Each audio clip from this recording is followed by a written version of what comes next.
Seer, our non-stimulant, thermogenic, and recomposition agent.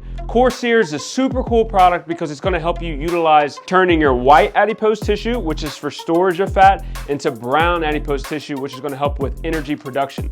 So this is great to use for a competition prep or in your weight loss phase. So you can stack it with a stimulant-based thermogenic, or you could also use it in your off-season or muscle building phase to help keep you lean and mean. Seer. I'm definitely going to be the one that F's up. I was waiting for you to just press record while Danica was in the middle of her thought. And like I said, you don't know whether or not I have kids because I don't even know whether or not I might have kids. That's the beauty of it. On the next Beauty of your 20s. Welcome back to the Pro Physique Code, everyone. As our group typically starts in random fashion of people wondering what we were talking about prior to pressing record. And it might have nothing to do with it and just Steven going off the cuff on whatever the fuck he's talking about. But it's Jess and Steven, and we don't have Christina, but we have Danica here. What's going on? Take that podcast, Mom. Yeah. How's it going, Danica? Good. I am trying to get into the swing of summer, and I feel like I just got into a good rhythm with my girls going their school schedule, preschool and first grade. And then before I know it, it's summer and I'm like, wait a minute. Nobody prepped me for this transition. And so I'm just trying to figure it out. But I love summer. I do love summer. So that's where I'm at right now, trying to just, pivot. You only love summer because you don't live in Florida or Texas. But I lived in Alabama for 3 years. Yeah. And you don't anymore. So now you can love summer again. That's why I don't live there anymore, because you couldn't walk outside. You couldn't breathe. So I'm sorry, but you're right. I love summer because of New York. Yeah. It's nice right now. It's manageable. Well, that's good considering I'm going to be there tomorrow. In New York? It's your house. Oh, I was like, you're going to Universe. I was like, wait, why? And then I was like, oh, that's why it's Universe. I was literally going to try and convince Danica that I was about to show up at her house tomorrow for absolutely no reason. I'm a good host. You would love it. My kids would love you. It'd be great. You'd get along with my husband. You've already met him. It'd be a good time. There's a horse farm right down the road. Wow. Sounds like trouble. How are you guys doing? We're going. We're going. It's warm. I like to say I'm awake and not crying. That's my favorite saying. That's a good one. That's a good one. But I actually think that Danica, what you said can kind of platform off of what we wanted to talk about today. And what we're talking about is the mindset of successful clients. And because, just in case y'all don't know, Danica is a coach with Pro Physique, but she's also our mindset coach. So I have had athletes, and she works with, do you work with just Pro Physique athletes? I do. Yeah. Okay. Prior to working with Pro Physique, I worked with other people. But you know what? Actually, now that you ask that, there are other people that have had other coaches outside of Pro Physique that have asked for mindset coaching. So okay, cool. Because I just realized I didn't know that answer to that question. But she's our mindset coach. So she helps clients.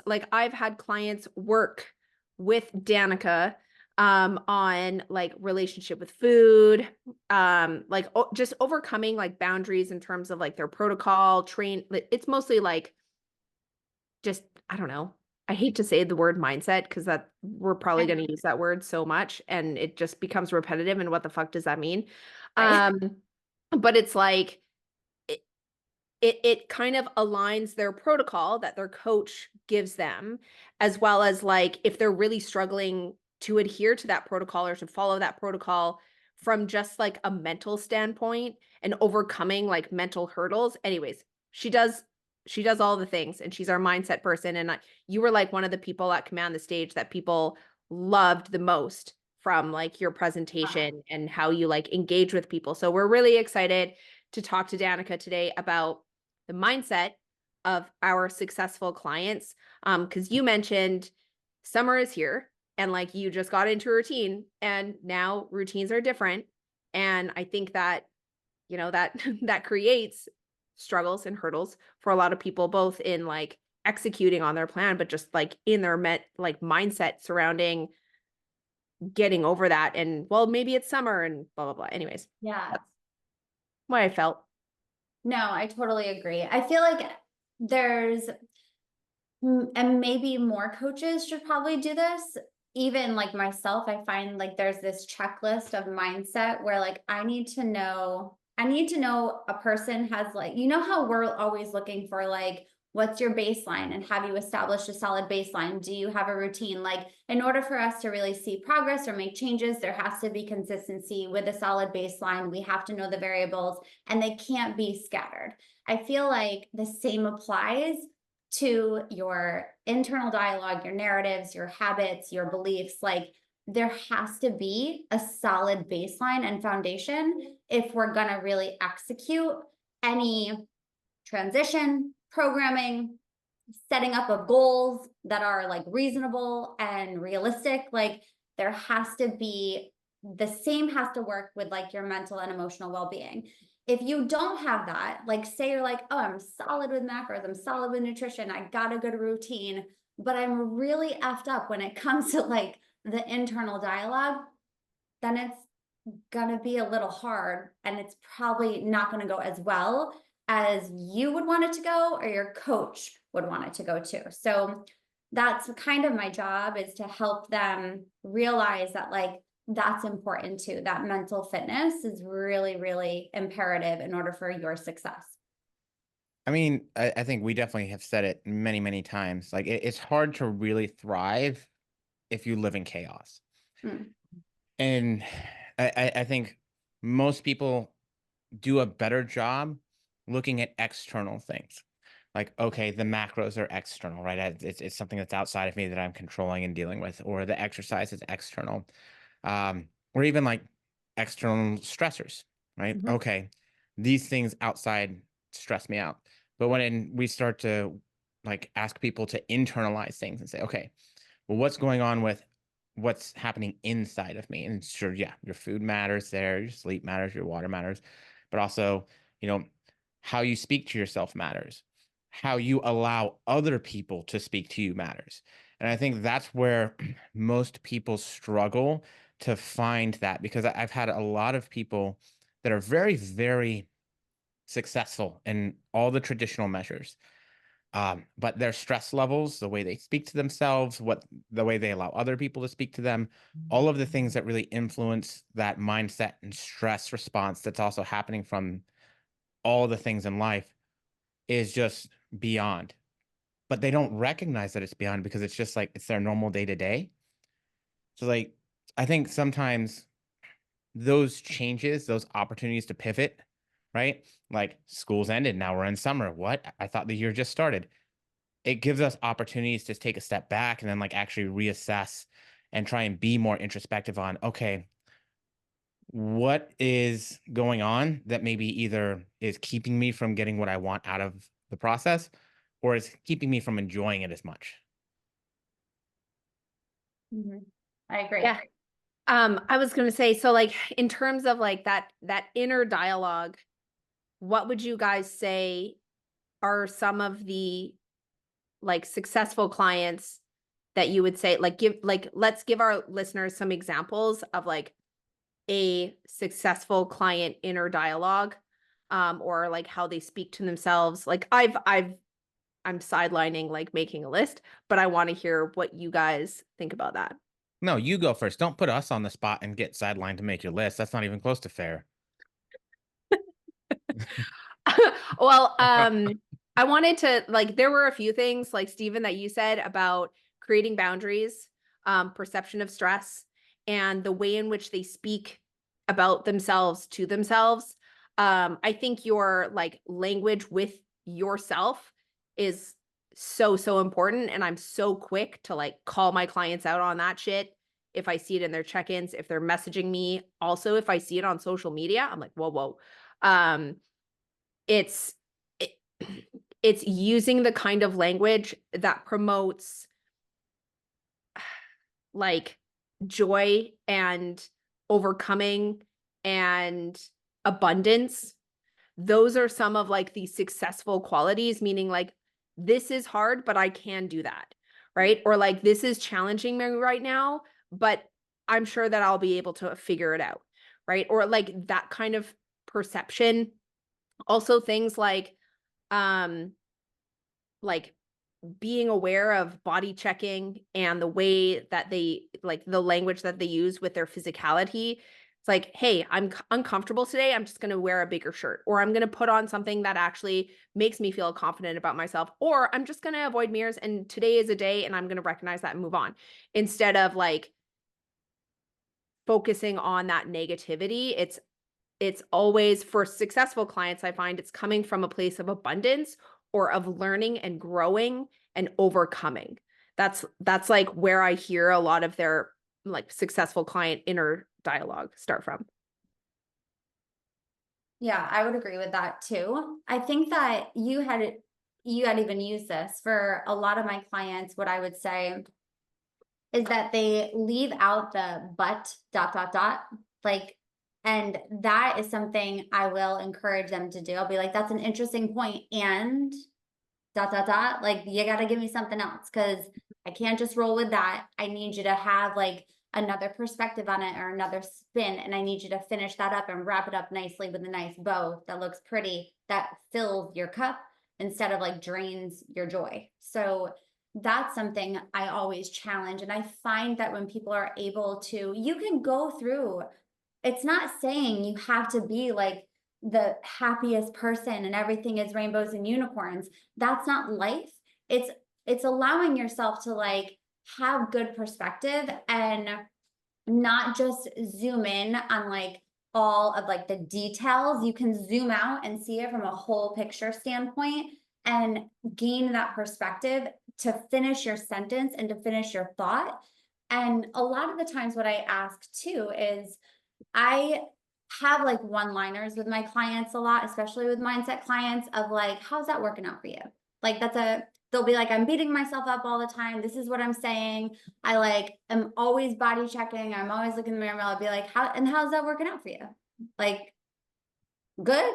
And they'll giggle because it is funny, but then they'll realize that like, not that great. Like, it's not that great. It's not helping. It's not assisting you. You're not seeing any progress. Like, it's not a really healthy space to be in. So like, if it's not that great and it's not working out for you, could we, like I had said when we first started, could we pivot and take a different direction?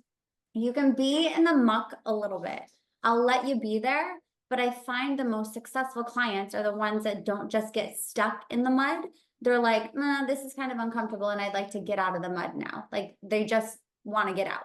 And they allow themselves to get out because they're deserving of it. That's another big thing for me, is asking clients, do you deserve this? Like, do you believe that you deserve this progress and you deserve this success and you deserve the goals that you have?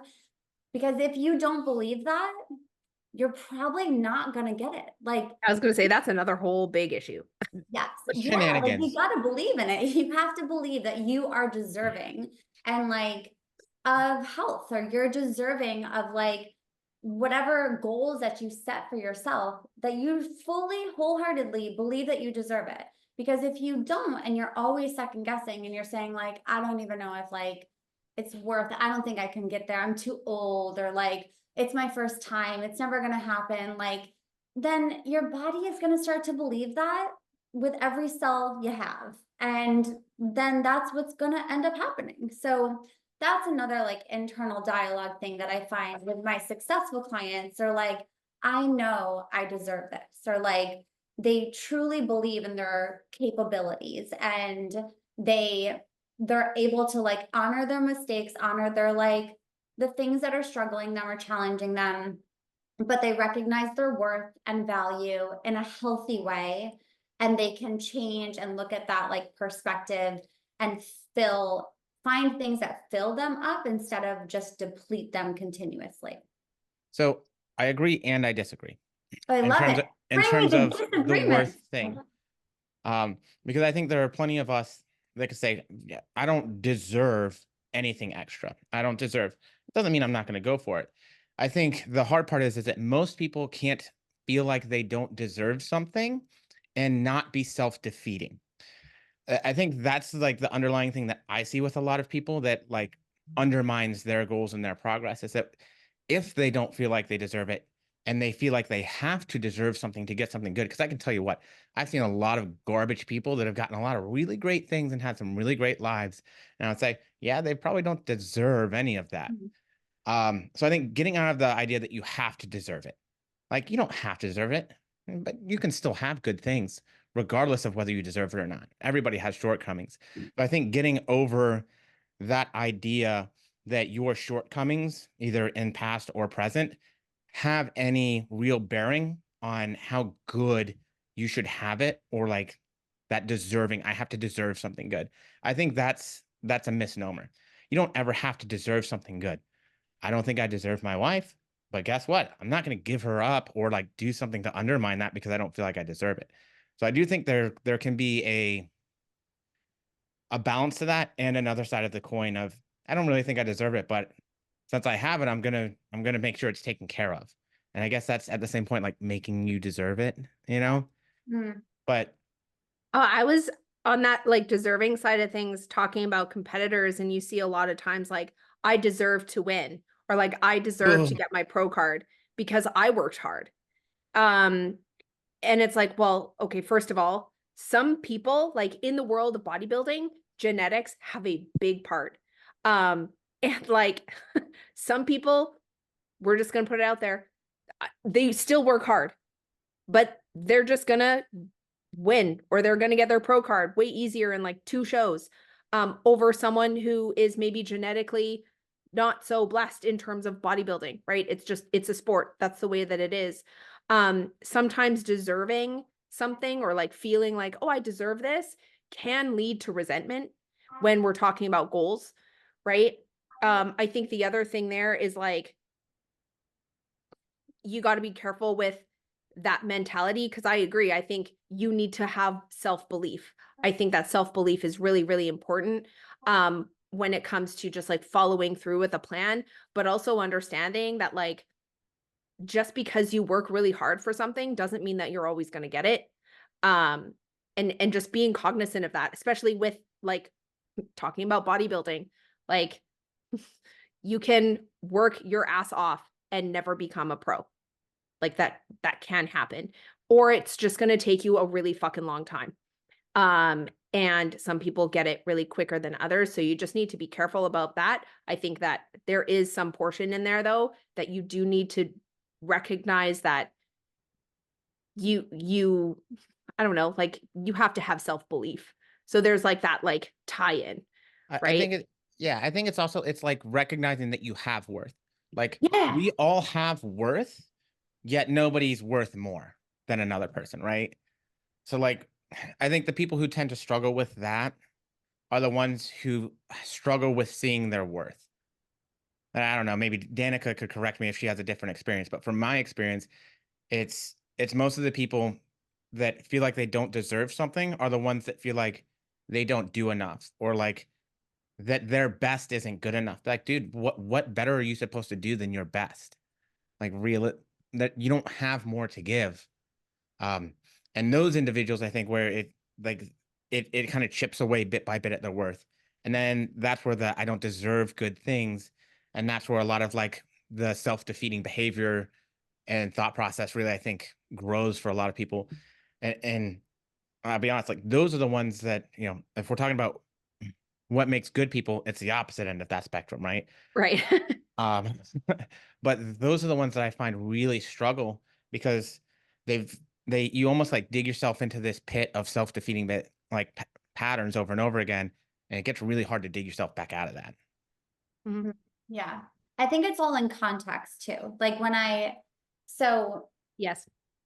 I think you both made really good points on like the deserving thing. It's all in the context that that's used in too. So if somebody comes to me and they say, well, my mom has diabetes, she's overweight, she has high blood pressure, my grandma does, like, I don't really deserve like health, or like then I'm like, well, you are deserving of health. Like, do you believe that you deserve good health? Or like, you have to realize like the populations that I work with too. So I feel like I have like 3 competitors, and so the people that I work with are mostly like, I'm not worthy of love. I'm not worthy of health. I'm not worthy of good self-esteem. Like, that is when I'm like, okay, I think everybody deserves like well-being. Yep. Right? Like in that context, yeah. Like, I think that's my own personal belief. I think everybody deserves well-being. So I think that you're absolutely accurate in like the context, because if somebody were to come to me as a competitor and say, I deserve to win, this is my first show and I should get my pro card, I'd be like, whoa, let's take a step Back back that up. just a little bit.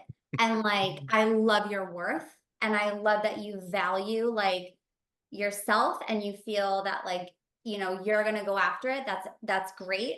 But let's like gain a little bit of, let's take 500 steps back and realize, like, be realistic and set realistic expectations.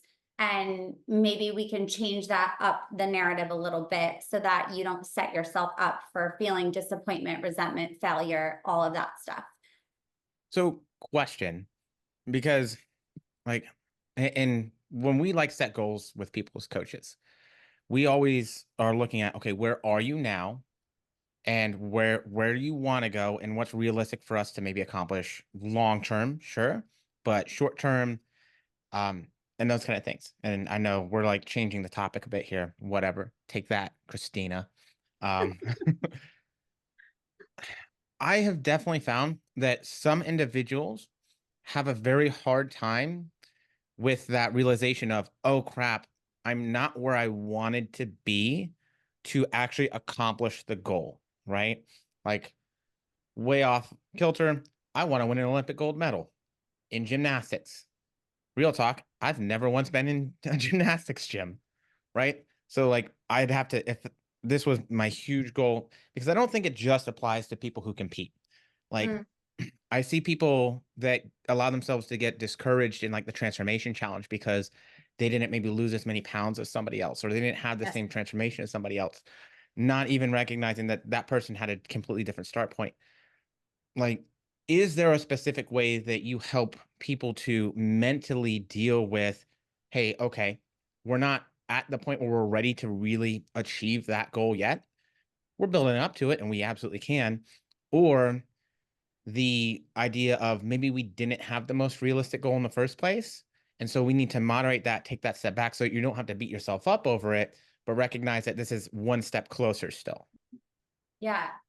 I feel like communication and honesty is so important with all those kind of scenarios. Being able to say, I have said to many people, like, I love your goals. This is really ambitious. I want to make sure that we're being realistic. And by realistic, I want you to really take a look at things. I want you to think about the variables that are going to impact success and progress. I want you to think about your end goal that like we're striving for. And then, do you find that to be realistic? And guess what? It's okay if it's not realistic yet for you. And I would encourage you to really challenge that goal that you just set for yourself, because this is an opportunity for growth and to gain perspective. So being able to have that conversation helps them. It's like saying in a roundabout, nice little wrapped up way, like, you probably shouldn't have that goal. That's unrealistic. And like, let's take a step back.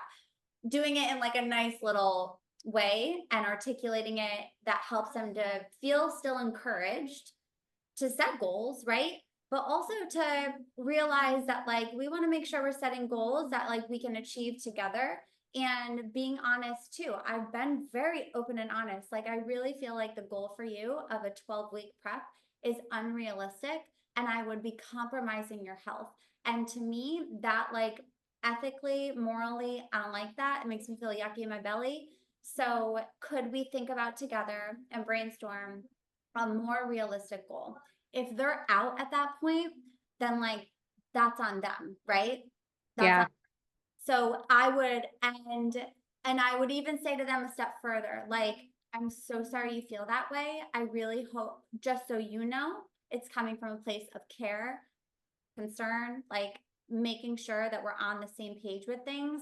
And if I wasn't honest with you, then like I really would be doing a disservice to you. And that's how I've always framed it with like mindset clients, competitors, lifestyle clients, transformation clients, like that honesty. I feel like more people need that in their life than like Yeah. going around, because they probably want to have that real raw conversation. And once they realize that like you can have that conversation, then they're like, oh, okay, like this is cool. We can have back and forth dialogue and just be honest and like transparent with each other without this like tiptoeing bullshit. Does that make sense? Yeah, like how I talk to people, whether it's a competitor wanting to step on stage, like first time competitor, or competitor being like, I want to turn pro, or someone who's like, hey, I just want to lose some weight and feel healthier overall. And when, we look at the full picture of where they currently are, that goal isn't like, let's say, realistic within their time frame. And I always ask about timeline if they have a timeline. Sometimes they don't, and that's cool, but a lot of times they do. I talk about their goals as in that's still a goal. That's our ultimate goal.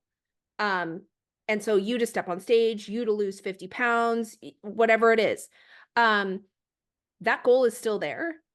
The timeline just looks a little different. And we have intermediate goals that we actually need to focus on first. So like, let's say someone who comes to me and they're eating 1,600 calories a day and wants to lose 20 pounds, like as just a general lifestyle client. Like I don't know, throwing some shit up there. We're not ready to go into a deficit yet because we're only consuming 1,600 calories. And yeah, you like backtrack with them. Here's the realistic expectation. We need to go to like, 1,400 calories. And like, this is what cardio is going to look like, and X amount, like blah, blah, blah, health concerns, etc. We can still lose that 20 pounds. But in the meantime, we need to build up your metabolism and like reverse diet a little bit and get you feeling like you actually sleep through the night and you're managing your stress and your sleep and all of those variables. And so it's not like they're giving up those goals necessarily, unless they're completely unrealistic. Like, I don't know, I want to be an astronaut and be like, I can't help you with that. I'm a health and fitness coach. But like, it's just your goal is still there and that's the ultimate goal. But then the timeline looks different. And Yeah. I find a lot of times the most successful clients are people who, yes, exactly like you said, Danica, can engage in that conversation and go, oh, okay. And we're able to have that like just fully transparent, honest conversation. Like, shit, yeah, that would suck. I want to do that. Okay, great. But they also are able to practice patience and understand that things take time, right? Because that's where people get really tricked up, especially in the transformation challenge. Yes, it's the comparison thing, but it's like, well, this needs to happen in X amount of time. And the fact of the matter is the time is going to pass regardless. So could we be open to that time passing and it being productive?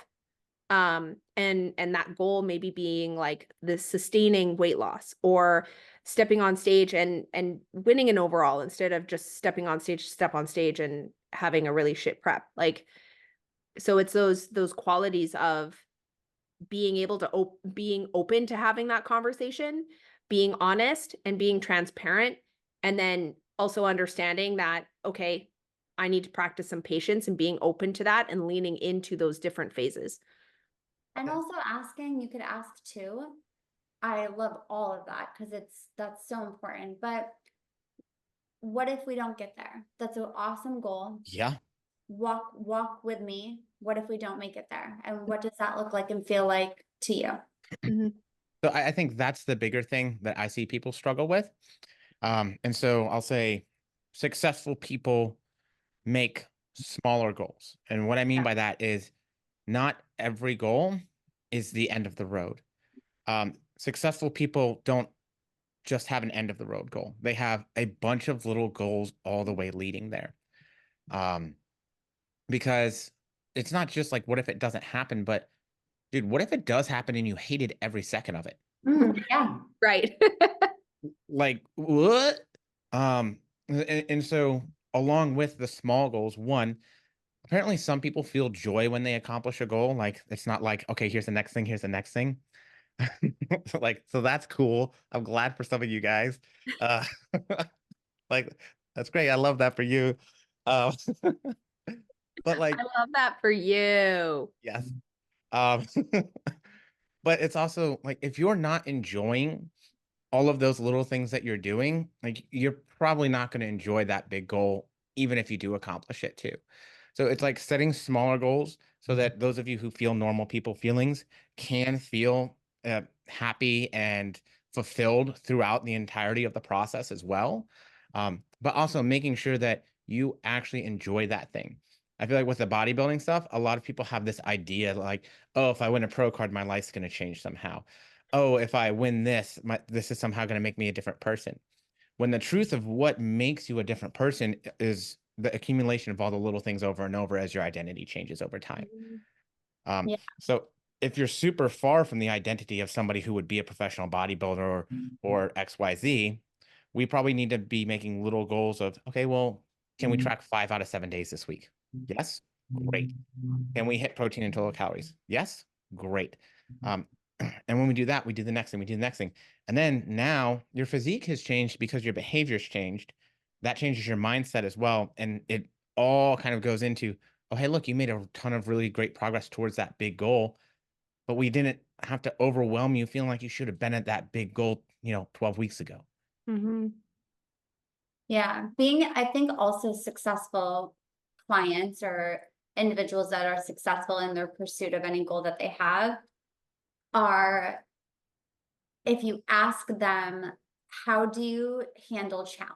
Like, how do you handle adversity? Have you handled I challenge cry. in the past? What? I cry. You cry. Specifically in that I corner. cry. That's my corner. That's my cry corner. Don't be like Steven. I mean, you can cry. Crying can be a part of the process. Crying lets the sad out, okay? I think that it's important to ask. So some of my mindset, almost actually all of my mindset clients and a few of my lifestyle clients, I'll send them over like a wellness vision. And part of that is exploring like, what challenges have you gone through in the past? How did you handle any adversities? And how were you able to persevere? Like, how did you get through it? Because if I'm able to take a look at like the skills that we have or the skills that we're lacking or the ones that are maladaptive behaviors, then like it speaks volumes to how they're going to partake in a program, or like how are they going to handle if like we have this goal but we don't meet that goal. So I think that having awareness of that for the client sets them up a little bit better too, and it helps the coach. Like, we're a team essentially. Like, it can't just be this client's gonna, well, in my opinion, it can't just be this client's gonna be really successful if they have this mindset. It has to be like, well, your coach has to have a really solid mindset too. Like, if your coach is a fuck up, like, Uh-oh. Sorry, clients. uh-oh, like Calling Steven out here. your coach's initials are SB. You don't even know my middle name, sucker. I don't. But I do think that that's important to see, like, have awareness of, have you aimed for something in the past and like it didn't go your way? Or like, are you okay with like big challenges? What happens if you have a rough day? Like, what happens if everything's not lined up exactly how you want? Do you live in that black or white, or like, are you okay in color? And can we thrive in this space? Are you a all or nothing type of person? Because we got to work with that, and we got to change that a little bit. That's one of my other big ones. Is the most successful people are not all or nothing. Mm-hmm. The idea of what you think is all or nothing is one, not all or nothing, but it's again, it's the accumulation of all those little things over time, so that it's all. I mean, could you imagine trying to do something new and hard, and all the time you had to be 100% and perfect? Like, the entire idea of that's daunting, especially if that's something that you've never done or been before, right? First time competitors, people trying to make really big changes for their health and fitness goals, or to lose the weight for their doctors, or yada, yada, whatever. Like, that's immensely daunting. I'm like, God, I don't want to do that. I want to quit. And so this all or nothing mindset, like, if I don't do everything right, I've done nothing right. And successful clients, competitors, athletes, people don't have that mindset. They have the mindset of, I'm going to do my best. That's going to be good enough. And shit, sometimes I'm probably not even going to give my best. But you don't have to give your best every day. Has anybody ever gone into, like, think about it in work? Most people don't go into work at 100%. There's plenty of days that shit, I've given 20% to work, and guess what? It's been just fine. Still got the paycheck, still paid the bills, rent was still taken care of, like, we was good.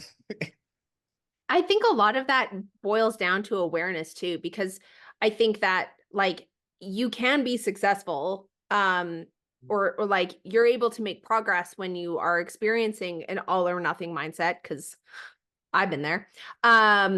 But it really starts with like the awareness of, oh, I have that. Or like, this is a challenge that I have within me that I need to improve on, or just be aware and work on that and call myself out on that. So again, it's like that almost like pushes against that all or nothing mindset. If you just start bringing awareness and start like having that perception of like where you are actually your biggest hurdle in like areas of your life or health and fitness journey, whatever that is, and then approaching it as like, this is an area for me to grow in. And again, I don't need to be perfect at it, and I'm still going to mess up, but I need to call myself out on that. And I think like at least being aware of that can be the starting point of progression, right? Like I've had multiple clients who have come to me in a certain mindset, and then we've built on that, and they've done tremendous things, mentally, physically, etc., because they've come to me going like, I struggle with this. And so then you have to work on that, right? So that was my thing. Yeah. Intrusive thought real quick. Yeah. Did either of you guys ever like do track stuff in high school or college? Oh God, no. Could you imagine if you were having to run hurdles and it was just a bunch of U's you had to jump over every time? That's weird. That'd be wild. You said you were your biggest hurdle. So I was like, oh wow, that'd be weird. Oh my No, God. I never did track. Track It'd be is so like much- not really a big thing in Canada, I feel It'd be like. so much more challenging, because how do you pay attention if you just have to look at all these replicants of yourself that you're having to jump over? Well, it'd be exhausting. Yeah. I like imagine, so I've been watching The Boys, and The Boys is like fucked up. So Big time. I can right. Yeah. I can imagine me, but like bent over backwards, like in like a arch, like a U, in like this Like deformed. Anyways, Don't let bat. the intrusive thought win, guy. Danica, you're supposed to like keep me from doing this. Reel it in. Oh my gosh. I was gonna say, Jess, what were you talking about? This is what happens, Stephen. awareness. Awareness. Yes, awareness. If you can have awareness too of your perceived strengths and your perceived weaknesses, Mhm. and then discuss those things, that's really, really important, because then we can kind of talk about, well, like where does that come from? Why do you think that that is a weakness? Who has told you that that's a weakness? Who's told you that is it just you? And then build, build off of your strengths, build your weaknesses, and be able to be just cognizant of those things too. Because I work with so many people that are all or nothing. They'll come to me and they'll be like, I don't know why my coach told me that I should come to you, but they said I'm all or nothing. And I'm like, You're welcome. oh, here we go again. I'm gonna keep sending them. Just keep sending them. And You're I'll welcome. say, again, like I'm telling you, when I work with the clients, I'm like, and how's it working out for you? They'll be like, I'm tired. I'm like, yeah, it's probably exhausting. You're like on the same hamster wheel over and over. I'm all, I'm nothing. I'm all, I'm nothing. I'm all. And that's just exhausting. Let's get off of that, because I don't want to be on it. And I'm certainly not going to be on it with you. So like, if we're in this together and we're going to work together, we got to get off that, because it's not working out. And I think it allows them to see that, like, wow, this isn't fun. Like I do achieve, because it's definitely high performers too that like I see that with. Yeah.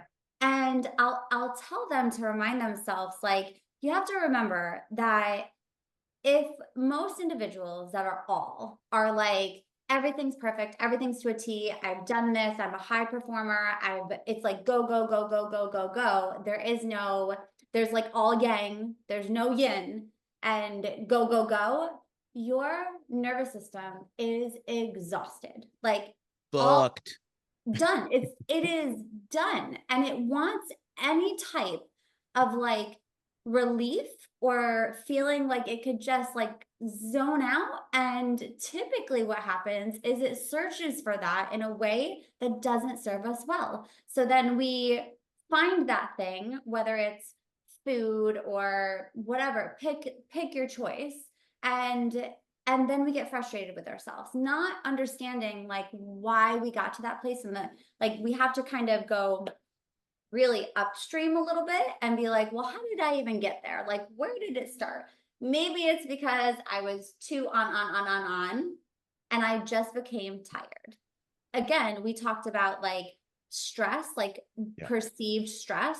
And some people just operate in that, like, this is my normal. And I'll say, okay, well, everything that you're explaining to me though, I got a little tired. Like I felt my heart was a little like a little tired. I need to go take a nap. Maybe a little like non-sleep deep rest session, because this was intense. And they'll again laugh at it, but then that laughter tells me that they're like, oh shit, like that is a lot. Like that is tiring. I guess I understand now a little bit more about physiological effects and like why it's happening, and that it's okay for me to be in like a little bit more of a flow state. If like you're a type A, maybe a type A minus might be a little bit. So I want to try and prompt you guys, because I want to hear your thoughts. Successful clients, people who are successful, are quitters. And go. People who are successful are quitters. Are quitters. Well, because they set that bar so incredibly high that like they get really frustrated and they're like, fuck it, I can't do it anymore. No. So what I mean by this is successful people are quitters in the idea that they know when to quit something. When something is no longer serving you, when it is taking away from the things that are more important. Like, see, immediately, and this is like the funny thing about the word quit. We automatically have a negative connotation with it. We associate it with being a bad thing.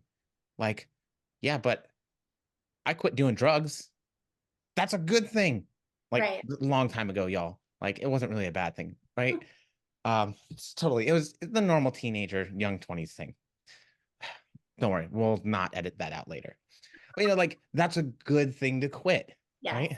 Yeah. I quit beating myself up all the time. That's a good thing to quit. I quit toxic relationships. Those are good things to quit. And so I think some of the most successful people know when to call it on something. They don't just sit there and bash their head against the wall. They don't necessarily invest all of themselves into things where maybe their talents and their desires don't really lie, that maybe take away from the other things that bring them more joy and fulfillment in life. they're not just trying to do stuff because they said they do it or because somebody else told them they should do it.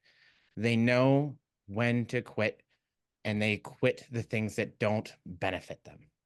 Yeah, I think that is profound because it brings up that perception again. And how often have you had a client or talked to someone like a consult and they've been like, I had to quit my fat loss, or like I had to quit a prep, or I don't want to give up on this because it feels like I'm quitting. And like I feel like that comes up a lot.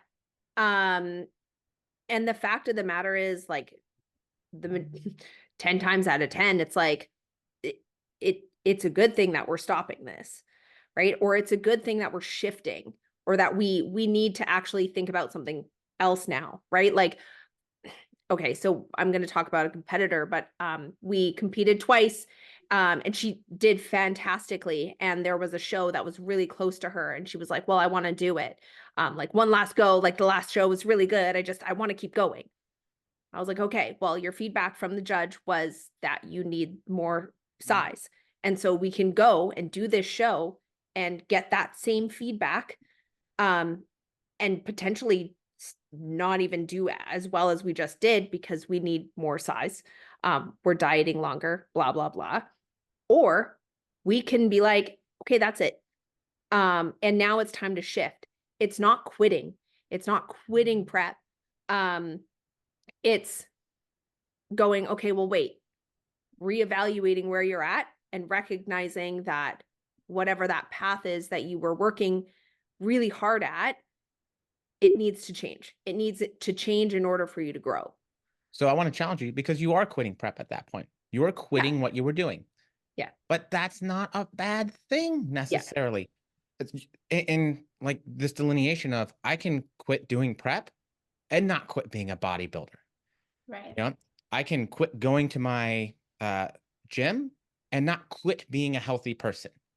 Right. And I think this is like part of a lot of what the all or nothing people have a hard time with, right? Well, how do I quit this, but not be a quote unquote quitter, or not like have let somebody down, or like, or yeah, people who are that's a good thing. like people who maybe try a prep or step on stage and realizing that they don't like it. And then they're like, well, I just need to quit now. It's like, well, but do you want to just not want to work on your health and fitness? Do you not want to feel good? Right? Like I've had a client who we started a fat loss phase, potentially going to turn into a prep, and she just, was like, I actually don't, I don't like it. I was like, okay, cool, good. You found out that this wasn't for you. Great. That doesn't mean that you still can't have health and physique goals and want to push yourself and challenge yourself in different ways. It just means that you're not getting in a little bikini and getting judged. Okay, cool. Like, I feel like it's defeating thoughts, Yeah. right? You can absolutely, I think, asking the question of like, well, talk to me a little bit more about that. When people say like, I feel like I'm failing, or I failed because I didn't keep going, or I feel like I'm just quitting. Well, what are you actually doing?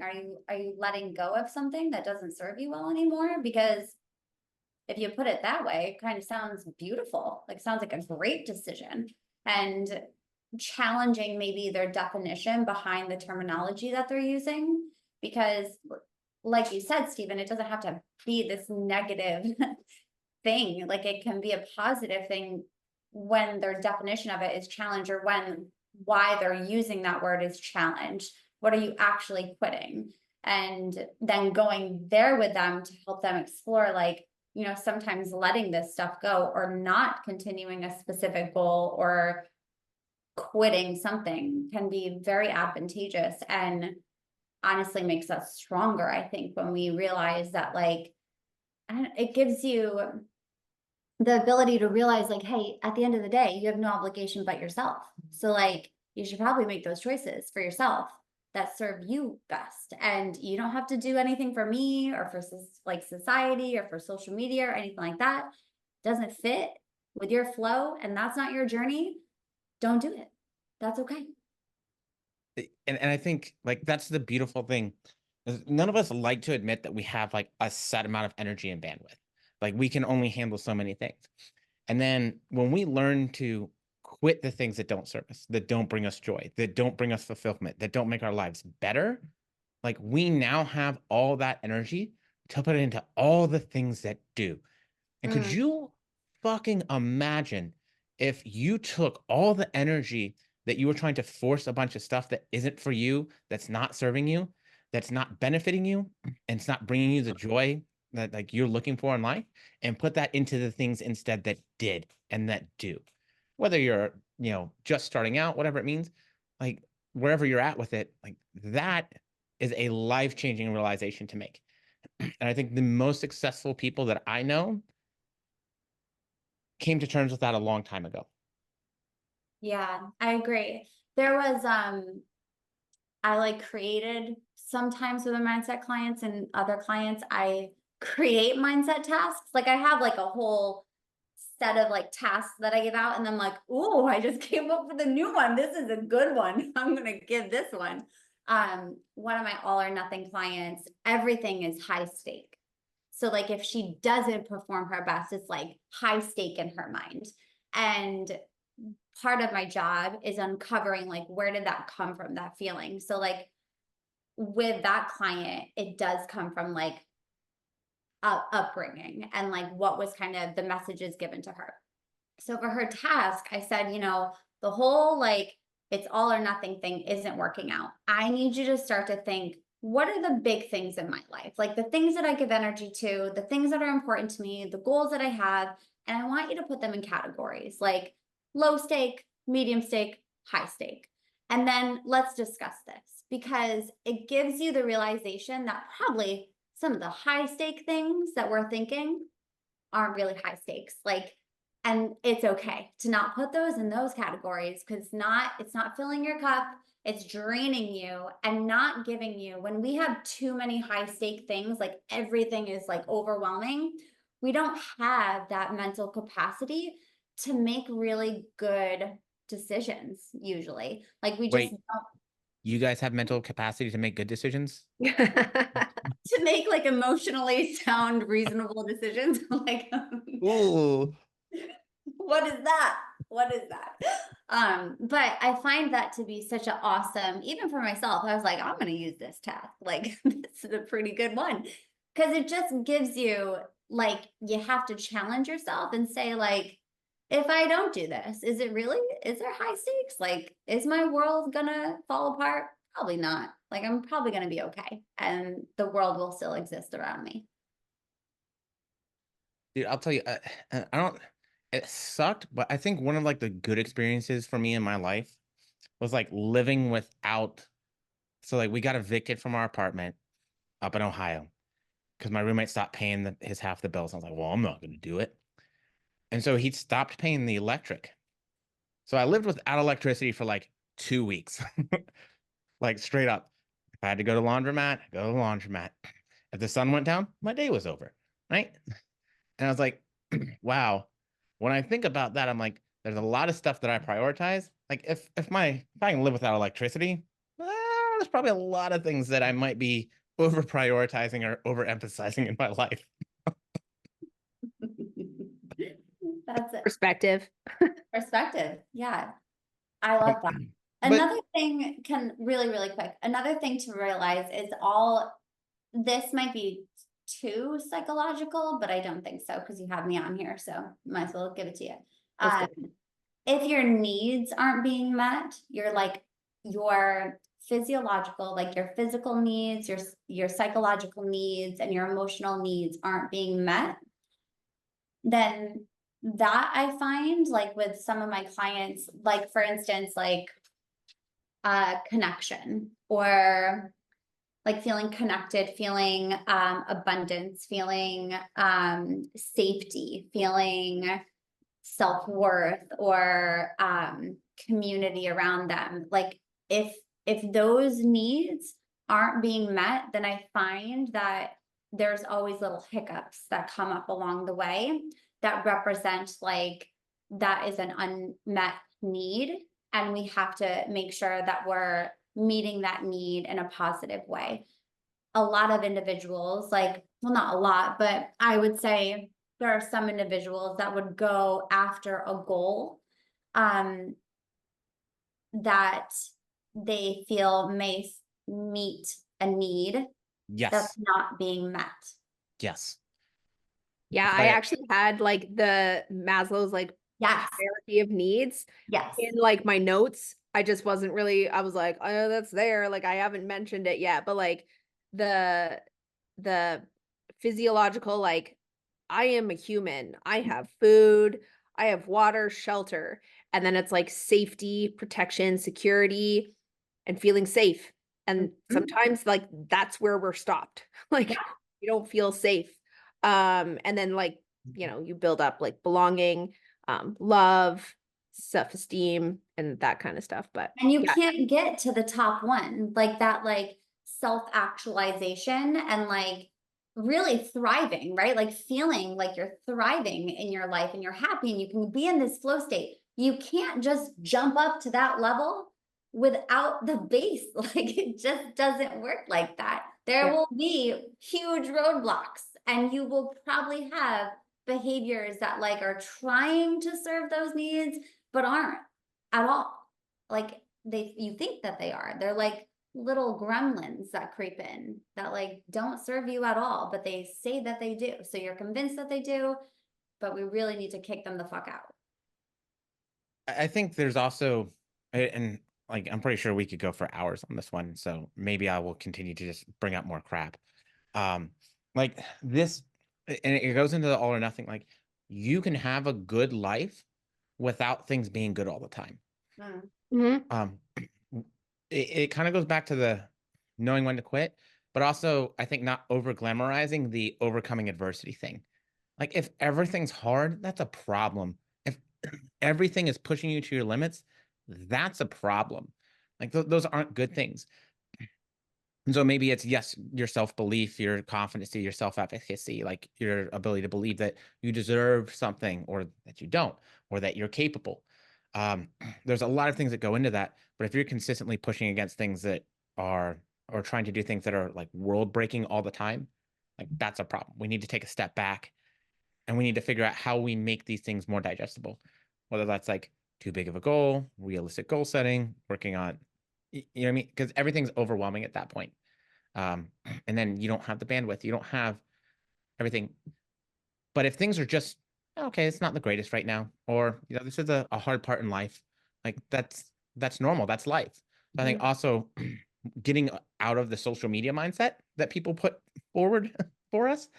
The best competitors, the best athletes realize that there is an acceptable level of tough. There is an acceptable level of challenge, and they manage that well. Yeah, I mean, I don't know. I think that you put that really well. It's just like sometimes life's gonna life. Yeah. And what a beautiful thing. Otherwise it'd be really boring. Like you got to have opportunities for growth. Otherwise we're pretty stagnant, and that's just boring. Yeah. Yeah, I couldn't imagine just all serotonin all the time, just like happy, just all the time. Just all the time chilling like a villain. You wouldn't even you wouldn't even understand like how cool it was to be happy at that point, because that'd just be your norm. Yeah, I totally agree. I say this, you know, on the sidetrack, but I say this, my husband's always like, I'm working on perfecting our relationship. I'm like, well, that's pretty boring. Imagine if I was just like you all the time. Like, we'd never have little disagreements, or we'd never have like challenging conversations. And like, I like to spice things up. Like, I want to make sure that we are challenging each other. It would just be, it'd be what's that like old show that was like, I don't know, the mom comes out with a green bean casserole and everything is just perfect. Leave It to Beaver?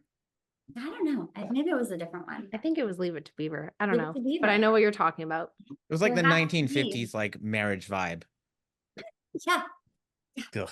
Ugh. I love pissing my wife off. It's the best. I I think it's important to know that like probably also another characteristic of a successful client is wanting to be challenged in a healthy way. Like knowing that like being challenged is okay too. That it's not going to be a walk in the park, and you're okay with that because you see it as an opportunity, as opposed to like, but I know that I have to do this.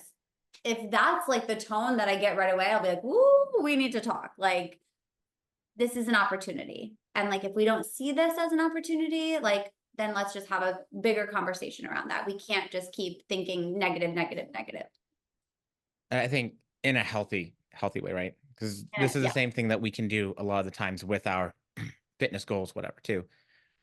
Yeah, it's a challenge, but it's not a healthy challenge if you got to be on 700 calories. You know what I mean? Right. Like In a we've healthy way. lost we've lost that base of in a healthy way at that point. Yes. Yes, absolutely.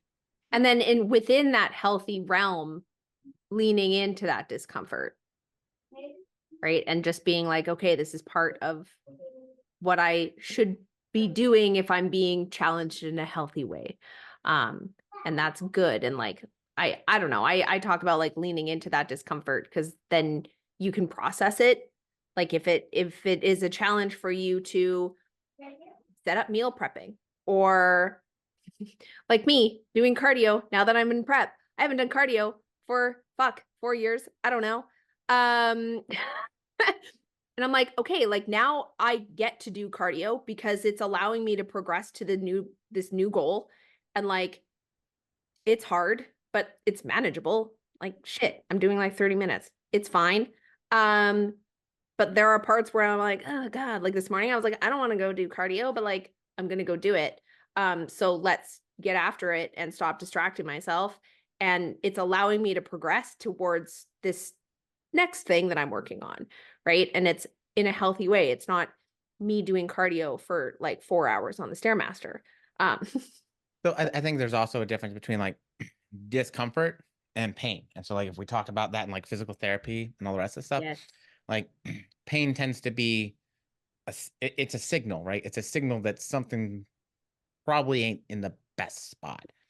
So like you have to also be able to understand and take that step back for saying, okay, is this an uncomfortable situation where I can grow?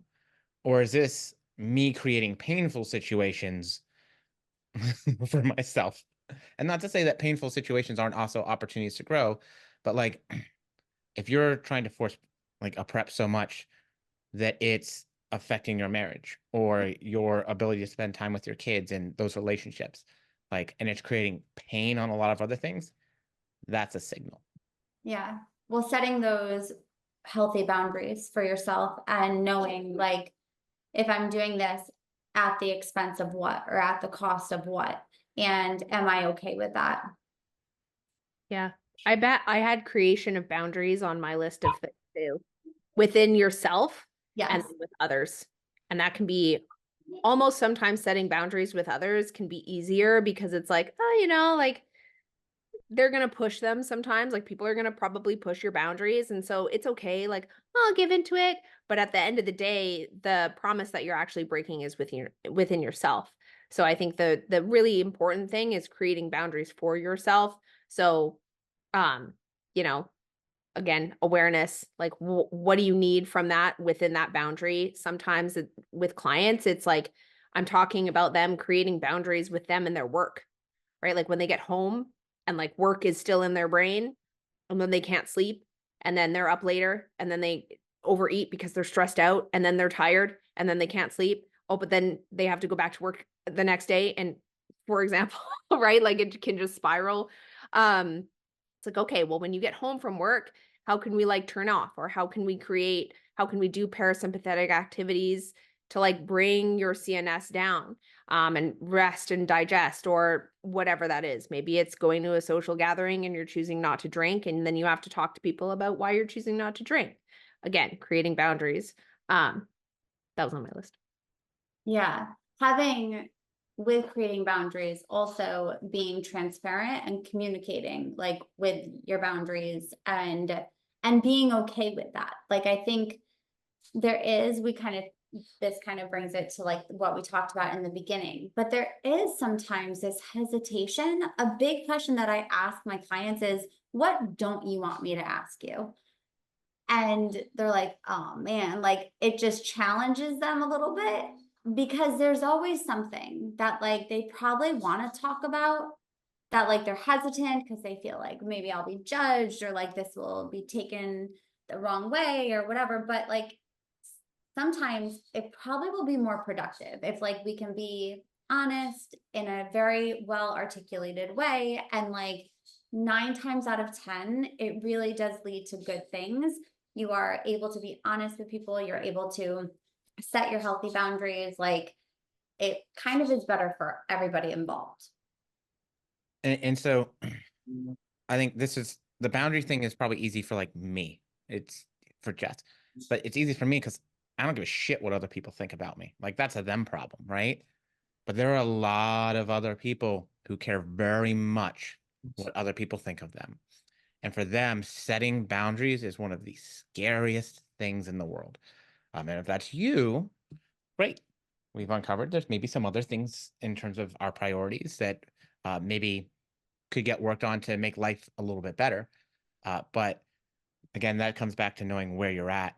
So I was just thinking, yeah, that's easy for me, but I know some people where that's probably one of the most daunting tasks I could possibly give them, is to be like, it sounds like you probably need to tell other people no on some things. Yeah, that would be helping them to do it in smaller ways. So maybe not bleeding into like the actual situation that causes them the most like anxiety and like tension, where they're like, no, I'm out, like I can't do it. It'd be like, let's do it in a very, very small way where you can practice. Like I have challenged my clients, and I'll be like, they'll say, I just don't know how to not answer text messages past this time. And I'm always on my phone, and then my husband gets mad and da, da, da. And I'll be like, okay, I'm going to text you tonight at 10 o'clock. Do not respond.